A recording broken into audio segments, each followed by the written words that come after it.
ফুটফুটে মেয়েটির সন্ধান দিন, এমন খবর দুদিন ধরে ঘুরে বেড়াচ্ছে স্মার্টফোনের স্ক্রিনে স্ক্রিনে। ফেসবুক স্ক্রল করলেই ভেসে উঠছে হাসিমাখা কিশোরী সুবার ছবি, তার সাথে তার সন্ধান চেয়ে পোস্ট। গত রবিবার সন্ধ্যা 6টার দিকে ঢাকার মোহাম্মদপুর থেকে নিখোঁজ হয় 11 বছর বয়সী ওই কিশোরী আরাবী ইসলাম সুবা।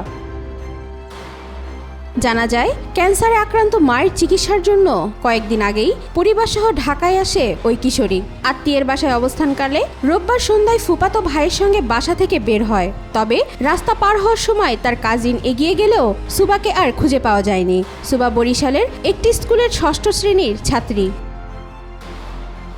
সর্বশেষ সিসিটিভি ফুটেজে তাকে জাপান গার্ডেন সিটির টোকিও স্কয়ার মার্কেট থেকে দুই তরুণের হাত ধরে বের হতে দেখা যায়। এরপর তারা তাকে রিং রোডের আদাবর এলাকায় নিয়ে যায়। পরিবারের আশঙ্কা, ওই দুই তরুণ কিশোর গ্যাংয়ের সদস্য হতে পারে।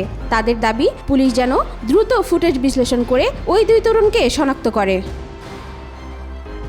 এদিকে নিখোঁজের বিষয়ে ইতোমধ্যে মোহাম্মদপুর থানায় সাধারণ ডায়েরি করা হয়েছে এবং পুলিশ অনুসন্ধান চালিয়ে যাচ্ছে।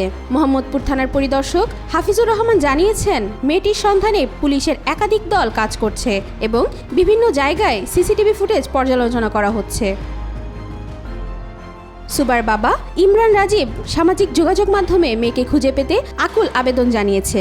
পোস্টে তিনি উল্লেখ করেন, নিখোঁজ হওয়ার সময় সুবার পরনে ছিল সাদা পোশাক। ফেসবুকে ছড়িয়ে পড়া ওই পোস্টের কারণে মানুষ এই ঘটনায় উদ্বেগ প্রকাশ করছেন এবং সুবাকে খুঁজে পেতে পরিবারকে সহায়তা করছেন। পুলিশের পাশাপাশি সাধারণ মানুষও বিভিন্ন স্থানে খোঁজ চালাচ্ছেন।